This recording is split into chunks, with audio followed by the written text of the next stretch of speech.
Hello beautiful people, കാലങ്ങൾക്ക് ശേഷം നമുക്കൊരു നാറീനെ എക്സ്പോസ് ചെയ്യാം. ഞാൻ കുറേ ആയി ഇങ്ങനെ ഒരു വീഡിയോ ഇങ്ങനെയുള്ള സാധനങ്ങൾ ചെയ്തിട്ട്.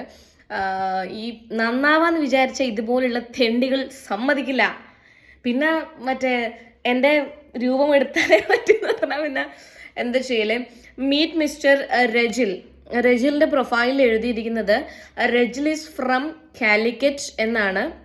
അപ്പോൾ കോഴിക്കോട് പരിസരത്തുള്ള എല്ലാവരും ദയവ് ചെയ്ത് എൻ്റെ വീഡിയോ ഷെയർ ചെയ്യണം. കാരണം രജിലിൻ്റെ വീട്ടിലിത് എത്തണം, മനസ്സിലായില്ലേ? ഇങ്ങനെയുള്ള നായിൻ്റെ മക്കള് നായിൻ്റെ മക്കളെന്ന് വിളിച്ചിട്ട് കാര്യമില്ല. ഇവനെ നായിൻ്റെ മോനെന്ന് വിളിച്ചിട്ടുണ്ടെങ്കിൽ ഒരു പ്രശ്നം ഉണ്ടല്ലോ. കാരണം ഇവൻ ഒരു തന്തയല്ല, പല തന്തയുണ്ടെന്ന് ഓൻ അറിയാം. കാരണം ഓൻ ഒറ്റ തന്തയാണ് ഓൻ ഉണ്ടായെന്നുണ്ടെങ്കിൽ ഓൻ ഒരിക്കലും എന്നെ ആലുവ മണപ്പുറത്ത് വെച്ച് കണ്ട പരിചയം പോലും ഈ രജിലിനില്ല. അങ്ങനെയുള്ള രജിൽ എന്നോട് ചോദിക്കുകയാണ്, ഗായ്സ് അവൻ എനിക്ക് പൈസ അയച്ചു തരാം, ഞാൻ വീഡിയോ കോൾ വരുമോ എന്നുള്ളത്.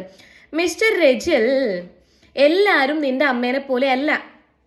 നിന്റെ അമ്മ നിന്നെ വളർത്തിയത് നാട്ടിൽ കണ്ടവരപ്പരെല്ലാം പോയിട്ടും ആരെങ്കിലും പൈസ കൊടുക്കുമ്പോൾ തുണി അഴിച്ചിട്ടുമായിരിക്കും.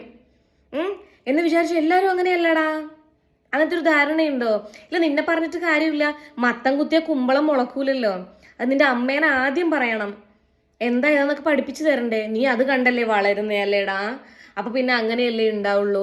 ഇവന്റെ നാട്ടിലുള്ള ആൾക്കാരൊക്കെ സൂക്ഷിച്ചു കേട്ടോ. ഇവൻ ഇങ്ങനെ എല്ലാവരെയും പൈസ കൊടുത്ത് വീഡിയോ കോളൊക്കെ ചെയ്യുന്ന പരിപാടിയാണ് രജിലിന്. ബൂസ്റ്റൊക്കെ കുടിച്ച് ഇരിക്കുകയാണ് DP-യിൽ. കണ്ട അമ്പലങ്ങളിലൊക്കെ പോകുന്നുണ്ട്. അമ്പലങ്ങളിലൊക്കെ പോകുന്നത് വേറെ എന്തെങ്കിലും ആവശ്യത്തിനായിരിക്കും. നാട്ടിലുള്ള സ്ത്രീകൾ, അമ്മമാർ, എല്ലാവരും, കുട്ടികൾ എല്ലാവരും ഒന്നുതാ ഈ രജിലിനെ ഒന്ന് സൂക്ഷിച്ചിരിക്കുന്നത് നന്നായിരിക്കും.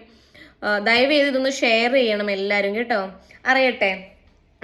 രജിലിന് പൈസ കൊടുത്ത് ഒരുപാട് പൈസ ഉണ്ടോടെ കയ്യിൽ രജിലേ? പൂത്ത പൈസ ഉണ്ട് നിന്റെ കയ്യിൽ? എന്നാ വല്ല അനാഥാലയത്തിലും വല്ല വൃദ്ധസദനത്തിലൊക്കെ ഒരു നേരത്തെ ഭക്ഷണമെങ്കിലും കൊടുക്കടാ. ചേറ്റെ നാറി തന്തയില്ലാത്തവനെ. ബൈ.